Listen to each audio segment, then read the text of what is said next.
I guess the title is self-explanatory. So let's. This is a kind of appetizer. So I'll just quote an extract. Okay, is the plural of paradox paradise? Is the latter related to pair of dice?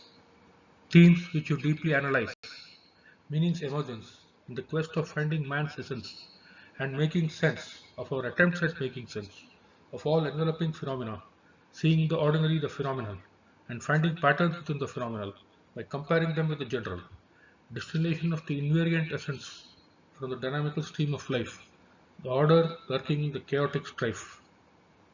So I'll jump to the end of the poem. The emergence of philosophy, goal of self-realization, beyond knowledge as a trophy. Socrates, Buddha, Patanjali, Christ, Muhammad, Mahavira, Chaitanya, Jnaneshwar, and countless others. These are the saints and avatars. Aristotle, Plato, Aryabhatta, Bhaskara, Galileo, Newton, and countless others. These are the scientists. Rumi, the Emirates, saints of the Chishti order, and countless others. These are again the saints. Nietzsche, Bergson, Wilde, and others. These are the philosophers. But going beyond understanding the self, but making sense of the attempts to understand the self. The journey becomes a destination, and the destination becomes the journey. So, having psyched ourselves up, uh, this is a kind of framework for informal framework of consciousness, cognitive science, and things like that. So this is this these are the inputs. I mean, like this is genetics, this is cell and molecular biology, this is biophysics, this is metabolic pathways. I mean, so you study the metabolic pathways, the gene regulatory pathways, the signal transduction pathways, the protein interaction pathways. All these pathways and cells, all these go on to form cells, tissues, organs, and other physiological systems. And then here we have the various sense organs: vision, touch, and smell, hearing, things like that. And then you have locomotion. So this constitutes the nervous system. Now, throughout all these, and even later, you have some themes which run across all these, which are kind of the foundations. One is like dynamical systems, complex systems, nonlinear systems, data mining, computational techniques, visualization techniques, and so all these form. Okay, all these are also used to create or to usher in the paradigm of systems biology, which is actually a kind of foundation. So now, before we go any further, let's look at systems biology. So here, similar to the slide we saw previously, how we have conceptualized this. I mean, you have data coming in like sequence analysis, gene expression experiments, protein expression experiments. Then you have HTS assays, then X-rays to find structure with NMR, structure studies, then cell assays to find out spatial interaction. So these are the sources of data, and then you have the various workflows or processes within each data, which is each kind of input stream. Sequence assembly, multiple sequence alignment, gene prediction. This is for sequences.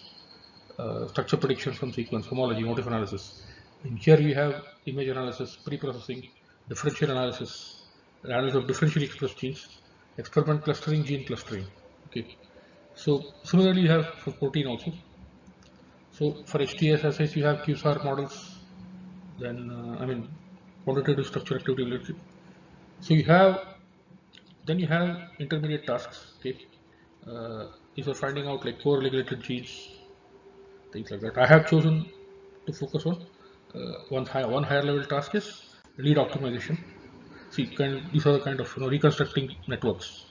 from the expression data. This is one of the main, themes of systems biology. You infer the topology, then you infer the parameters, and then you do simulation. That's a split, and then predict basically interventions, things like that, effects of information. So this is lead optimization. So that this actually is a feedback process. So in the sense that uh, you create QSAR models. From there is first of all a pharmacokinetic aspect to show from the experiment. You decide, like you have how much is absorbed in each tissue and things like that. So and then you find out pharmacodynamics, in the sense how much dose response effect kind of thing. What does it actually affect? So one of those ways is gene expression and things like that. We can also look at toxicity. Through the same thing, whether the drug is toxic, admit analysis, and those kind of things. And this is an ongoing process, adaptive system. So, so then we come back to the mind. Okay.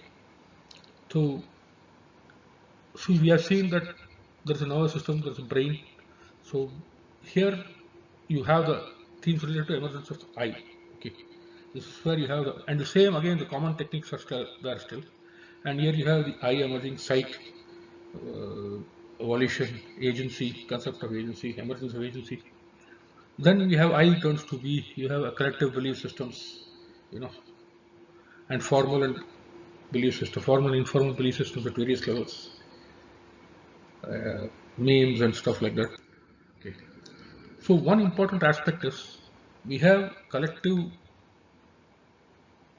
networks at two stages. One is formal, one is informal, and so we have the perceptual networks, which itself is an individual perceptual network, which itself is a jump from the sensations. It's a continuum, but you have perceptual networks, and then you have perceptual conceptual networks, which is needed because of the two-tier interaction.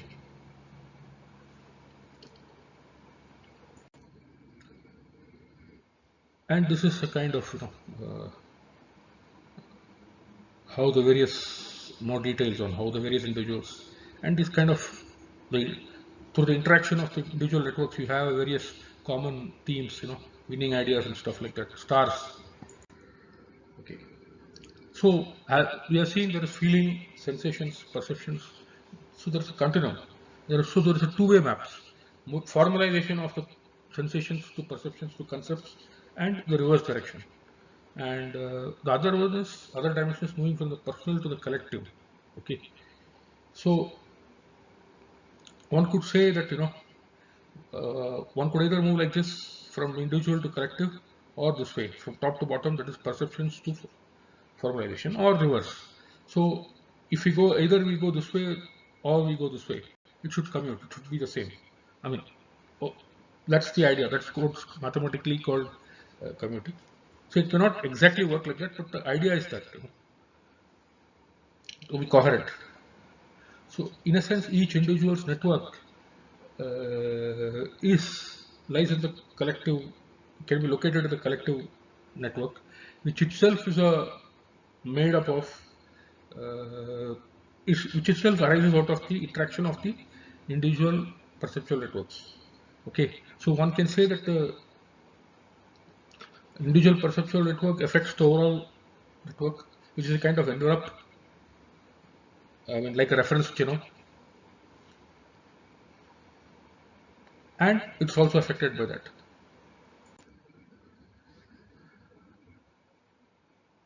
Simply, one could say that these are the ABCDs of consciousness, no?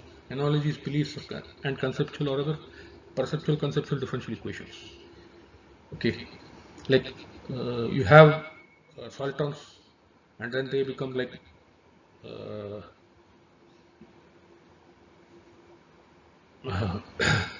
solitons, and then they themselves form clusters and like granular media, and they become almost fluid-like and stuff like that.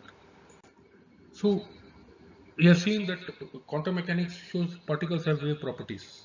So on the other hand, logic is also itself is being mathematized. Okay, so I'll end with another poem. Poetry is that which inspires poems. Poetry is that which inspires eloquence. Poetry is that which inspires silence. Thanks.